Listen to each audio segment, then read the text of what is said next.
పంజాబ్లో మరో ఉగ్ర కుట్రను భగ్నం చేశారు.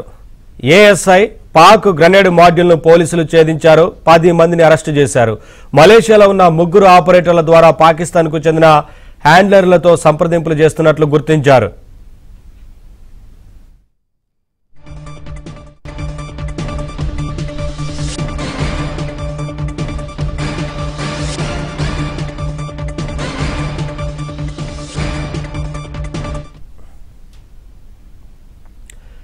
అల్ ఫలాహ్ యూనివర్సిటీలో ఈడీ అధికారులు సోదాలు నిర్వహించారు. యూనివర్సిటీ లావాదేవీలపై ఎన్ఫోర్స్మెంట్ అధికారులు తనిఖీలు నిర్వహిస్తున్నారు. ఇదిలా ఉంటే అల్ ఫలాహ్ యూనివర్సిటీ వ్యవస్థాపకుడు అహ్మద్ సిద్దికీపై గతంలో చీటింగ్ కేసు నమోదైంది. 7.5 కోట్ల రూపాయలకు సంబంధించిన కేసులో సిద్దికీ కొన్నాళ్లు జైలు శిక్ష అనుభవించాడు.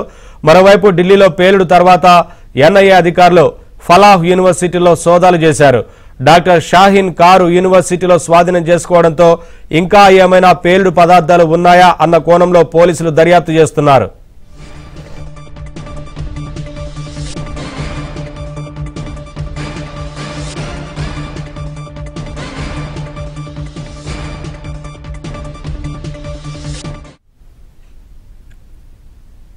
అప్డేట్స్ మా ఢిల్లీ కరెస్పాండెంట్ సతీష్ లైవ్ ద్వారా అందిస్తారు. సతీష్, మరో ఉగ్ర కుట్రను పోలీసులు భగ్నం చేసినట్లుగా తెలుస్తా ఉంది కదా, ఇప్పటికే కొంతమందిని అదుపులో తీసుకున్నట్లు తెలుస్తా ఉంది. ఏంటి అప్డేట్స్?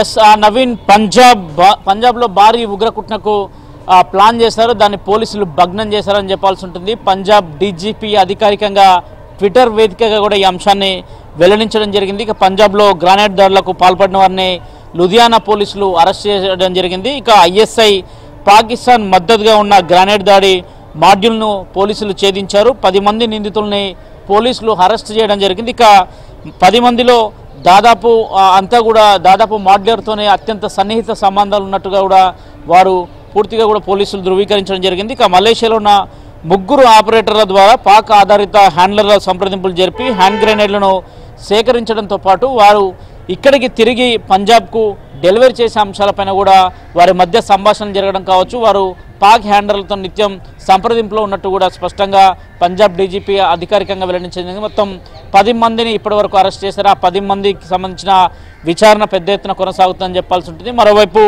ఇక దీనికి సంబంధించి రాష్ట్రంలో అశాంతి సృష్టించడానికి జనాభా ఉన్న ప్రాంతాల్లో గ్రానైట్ దాడి చేయడమే లక్ష్యంగా నిందితులు పనిపెట్టుకున్నారన్న అంశాన్ని కూడా పంజాబ్ డీజీపీ అధికారికంగా తన ట్విట్టర్ వేదికగా కూడా ఈ అంశాన్ని స్పష్టం చేయడం జరిగింది. ఇప్పటికే పంజాబ్లోని లుధియానా కావచ్చు, పంజాబ్కు సంబంధించిన బార్డర్లలో కూడా పెద్ద ఎత్తున కూడా ఇప్పటికే పోలీసులు విచారణ కొనసాగిస్తున్నారు. ఒకరు కాదు, ఇద్దరు కాదు, ఏకంగా 10 మంది హ్యాండర్లను సైతం కూడా ఇప్పటికే పోలీసులు అరెస్ట్ చేశారు. నిందితులంతా ఐఎస్ఐకి సంబంధించిన తీవ్రవాదులతో లింక్ ఉన్నవారే. ప్రత్యేకంగా వారు మలేషియాలో ఉన్న వారితో కూడా ఆపరేటర్ సిస్టమ్స్ చేస్తున్నారనే అంశంలో కూడా చాలా స్పష్టంగా ఈ అంశాన్ని పేర్కొనడం జరిగింది. ఇక దేశవ్యాప్తంగా కూడా ఇటీవల కారు బాంబు పేలుడుకు సంబంధించి ఎర్రకోట వద్ద జరిగిన బ్లాస్ట్ అనంతరం కూడా దేశవ్యాప్తంగా ఉన్న అనేక మంది ఐసిస్ ఉగ్రవాదులు కావచ్చు, వారికి సంబంధించిన సింపథైజర్స్ కావచ్చు, వారందరినీ కూడా వరుస అరెస్టులు జరుగుతున్నాయి. దేశంలో కాన్పూర్లో ఇటీవల 9 మందిని అదుపులోకి తీసుకున్నారు. అదేవిధంగా ఇప్పటి వరకు అంటే ఎర్రకోట వద్ద ఘటన జరిగిన అనంతరం కూడా నేటి వరకు కూడా అధికారికంగా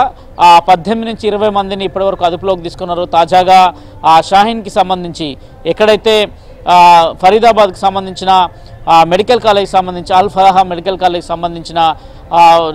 సంబంధించిన డాక్టర్ పైన కూడా ఈరోజు ఆమెకు సంబంధించిన ఒక కారుకు సంబంధించి ఒక మారుతి బ్రీజా కారుని కూడా పోలీసులు పూర్తిగా కూడా స్వాధీనం చేసుకున్నారు. దాదాపు ఇప్పటి వరకు అటు ఎర్రకోట వద్ద జరిగిన బాంబ్ బ్లాస్టింగ్ కావచ్చు, తాజాగా ఇటు పంజాబ్లో ఉగ్రకుట్రను భగ్నం చేయడం కావచ్చు, వరుసగా వీరందరినీ కూడా ఒక చైన్ సిస్టమ్ లాగా ఒక వైట్ కాలర్కి సంబంధించిన నేరస్తుల్లాగా వీళ్ళందరినీ కూడా పరిగణించాల్సి ఉంటుంది. దాదాపు ఒక ఉగ్రదాడిగా కేంద్ర ప్రభుత్వం ఇప్పటికీ అంశం అత్యంత సీరియస్గా ఉంది.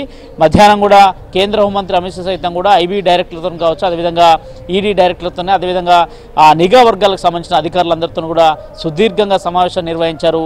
అటు అల్ఫా యూనివర్సిటీకి సంబంధించి అంశం కావచ్చు, దానిపైన గతంలో కూడా సిద్దికీ అనే అల్ఫా యూనివర్సిటీకి సంబంధించిన వ్యవస్థాపకుడు పూర్తిగా కూడా 7 కోట్ల రూపాయల సంబంధించిన ఒక కేసులో ఆయన అరెస్ట్ అవ్వడం జరిగింది. తిరిగి అనంతరం బయటకు వచ్చారు. తాజాగా ఈరోజు ఆల్ఫా యూనివర్సిటీ యొక్క యూనివర్సిటీని ఎందుకు క్యాన్సిల్ చేయొద్దన్న అంశంపైన కూడా స్పష్టత ఇవ్వాలని కూడా నాకు ఒక లేఖ రాయడం జరిగింది. 7 ప్రశ్నల్ని ఇందులో సంధించడం కూడా జరిగింది. ఆ 7 ప్రశ్నలు కూడా క్లారిటీ ఇవ్వాల్సింది కూడా జరిగింది. మరోవైపు ఆల్ఫా యూనివర్సిటీకి సంబంధించి అక్కడ పోలీసులు కూడా చేరుకున్నారు. రూమ్ నెంబర్ 13లో దాదాపు ఎక్కడైతే షాహీన్కి వసతులు కల్పించారో ఆ బిల్డింగ్కి నేరుగా పోలీసులు వెళ్ళిన సందర్భంలో కూడా కొన్ని పేలుడు పదార్థాలను స్వాధీనం చేసుకున్నట్టు కూడా నిఘా వర్గాలు చెప్తున్నాయి. ఒక్కరి చోట కాదు, దేశవ్యాప్తంగా 4 సిటీలలో కూడా బాంబ్ బ్లాస్ట్లకు సంబంధించిన ప్లానింగ్ చేసినట్టు తెలుస్తుంది. దేశ రాజధాని ఢిల్లీలో 2 ఏళ్ల నుంచి కూడా ఈ ప్లానింగ్ను అమలు చేస్తూ వస్తున్నారు. అందులో భాగంగానే ఈ చైన్ తెగిపోవడంతో ఒక్కసారిగా నిందితుడు ఉమరున్ ఏం చేయాలో అర్థం కాని పరిస్థితుల్లో ఒక్కసారిగా ఎర్రకోట వద్ద ఎలాంటి ప్లానింగ్ లేకుండానే బాంబ్ బ్లాస్టింగ్ పాల్పడని అంశాన్ని కూడా అటు నిఘా వర్గాలు పూర్తిగా తెలుస్తున్న నేపథ్యం ఉగ్రకుట్రకు సంబంధించిన మరికొన్ని అంశాలను కూడా ఛేదించే పనిలో అటు ఎన్ఐఏ కావచ్చు, ఇటు ఢిల్లీ పోలీసులు కావచ్చు, ఇక జమ్మూ కాశ్మీర్ పరిసర ప్రాంతాల్లో సైతం కూడా దాదాపు 2 రోజుల నుంచి కూడా అనేక దాడులు కూడా నిర్వహిస్తున్నారు. Naveen, thank you Satish, thanks for the updates.